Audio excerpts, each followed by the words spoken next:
ए के छ हो नि गयो मोबाइल।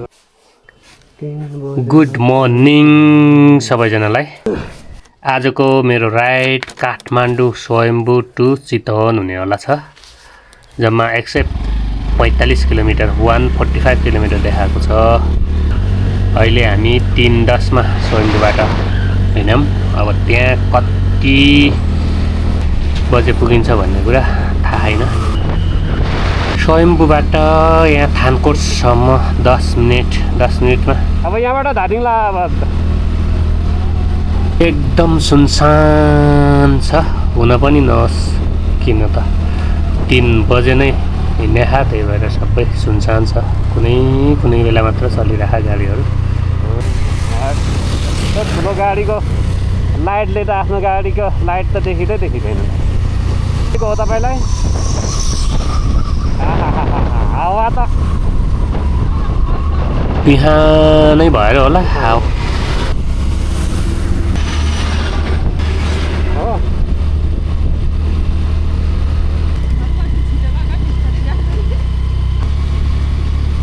बिस्तारै भन न। गाडी चाहिँ राम्रो खान है।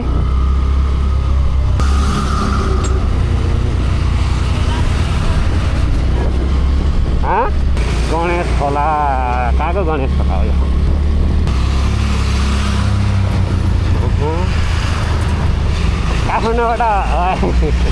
काठमाडौँबाट आउने गाडी एउटा पनि छुट्या छैन, त्यही भएर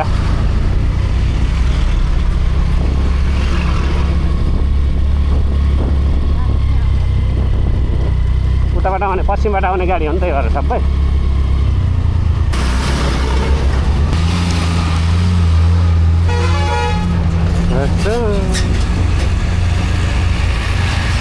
बाटो चाहिँ लास्टै खनेको रहेछ, बिग्रेको रहेछ। कहाँसम्म छ यस्तो कुनै। तर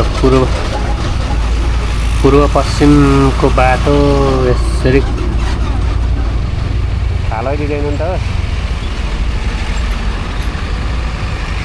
अब चाहिँ आउला कि फालो? आयो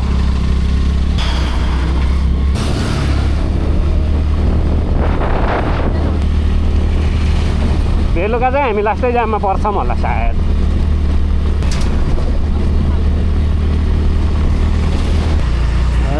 यस्तो पुलमा नि साइड मागिराख कस्तो खाले हो ओभरटेक गर्नलाई।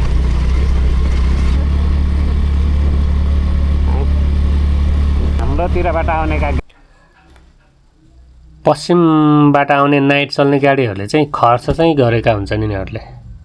लाइटहरू रङ्गी बिरङ्गी लाइटहरू एकदम आफ्नो गाडी चाहिँ पुरै बेहुली चाहिँ सजाएर राखेका हुन्छन्।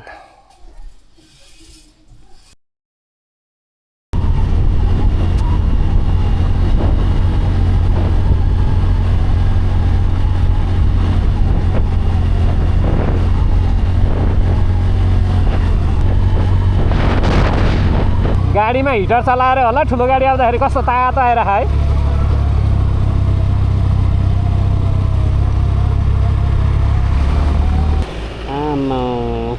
भर्खर त यति हिँडेछ।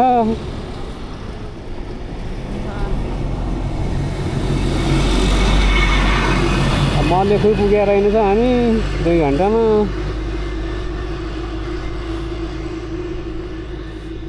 कहाँ रे? मलेखु मुङलिङ चाहिँ कटो? मुङलिङ पुगेकै छैन। कुरिन्टार कति धेरै छ कुरिन्टार पुग्न। कहाँ पुग्न? त्यही चितवन मुङलिङ। चितवन पुग्न त कति हो 10 घन्टा लाग्ला जस्तो छ यो पाराले त। नदी हो पुरै। तिर्सुली त्यही त हो नि।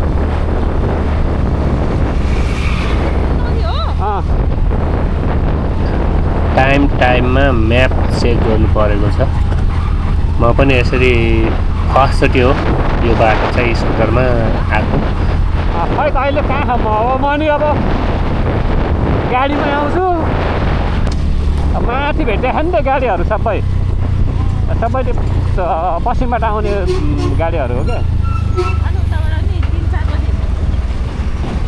उताबाट त्यस्तै 1 2 3 4 5 यहाँ आउने भनेको आउने बेला अँध्यारो हो, जाने बेला चाहिँ अलि उज्यालोमा हुन्छ। तर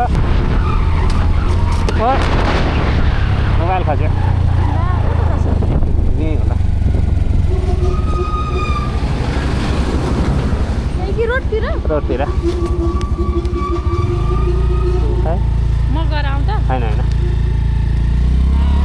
एउटा ट्रक आयो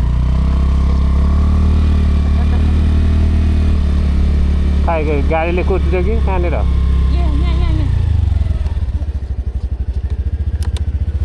झार्नु झार्नु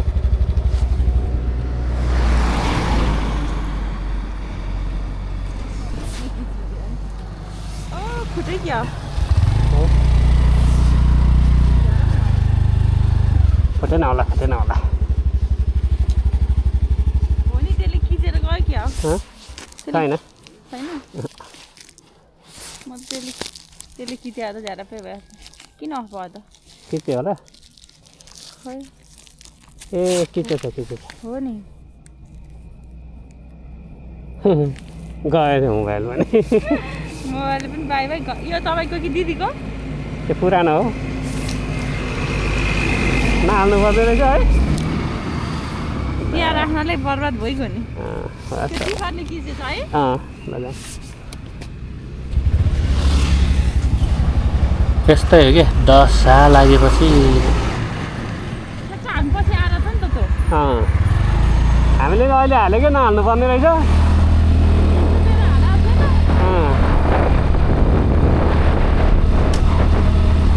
प्लास्टिकमा भयो नि त त्यही भएर खसेको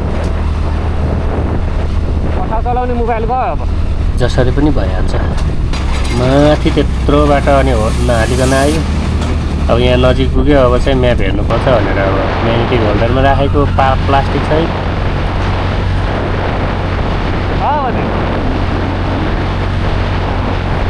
अब मुङ्ने उ हेर्नु न उ त्यो माथि मनकामनाको त्योहरू देख्नुभयो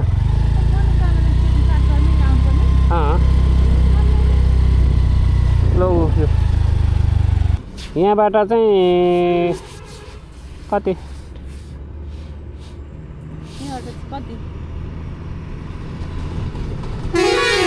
जम्मा 42 किलोमिटर रहेछ यहाँबाट चाहिँ नारायणघाट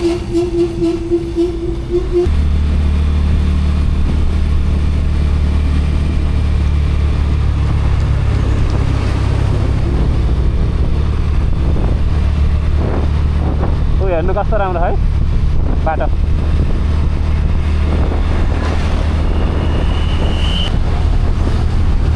खानी खोला पुग्यो बिहान पक्रि त मजाले शीतका थोपा पानीका थोपा जस्तै आउँदो रहेछ हौ यो एरियामा त कहाँ हो यो हामीले जानुपर्ने कहाँ हो यो यहीँ हो इच्छा कामना भनेको यहाँदेखि चितवनको इच्छा कामना गाउँपालिका सुरु भयो पुगिसकेछ त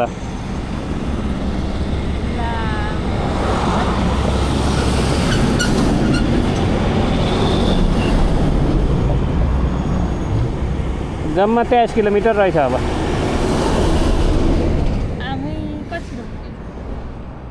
मेन हाइवेमा 80 को स्पिडमा कुदाउँदाखेरि त क्या आनन्द आउँदो रहेछ 125 को दियो खत्रै रहेछ लङ रुटको लागि यो चाहिँ एकदम राम्रो लाग्यो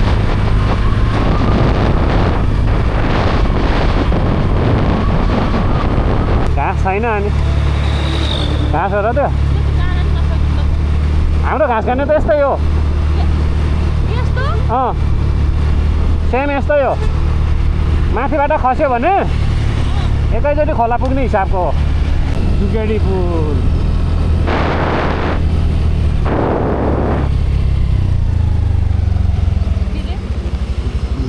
जुगेडी पुल क्या सिन हेर्नु न उताको मितेरी पुल जुगेडी बादल हेर्नु न माथि मिलेर लागेछ हाम्रो मैनर नपुग्दै छ कि एउटा यस्तो ठाउँ अब हामी चाहिँ चितवन पुगियो काठमाडौँ स्वयम्भूदेखि यता 145 किलोमिटर 145 किलोमिटर गुड्दाखेरि डियो 125 ले यो नयाँ डियोले चाहिँ जम्मा त्यति गयो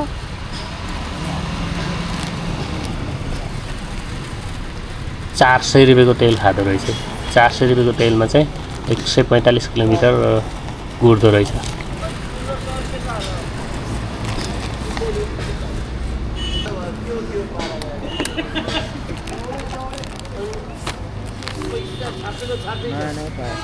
थ्याङ्क यू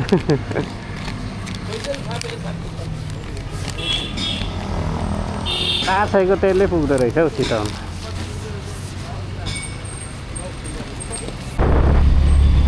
हामी चितवन पुग्यौं यो चितवनको पूर्व पश्चिमको मेन हाइवेको बाटो हो है guys thank you so much for watching my video तपाईलाई धेरै धेरै धन्यवाद मेरो भिडियो हेरिदिनु भएकोमा यदि तपाईलाई भिडियो मन पर्छ र मन पर्यो भने लाइक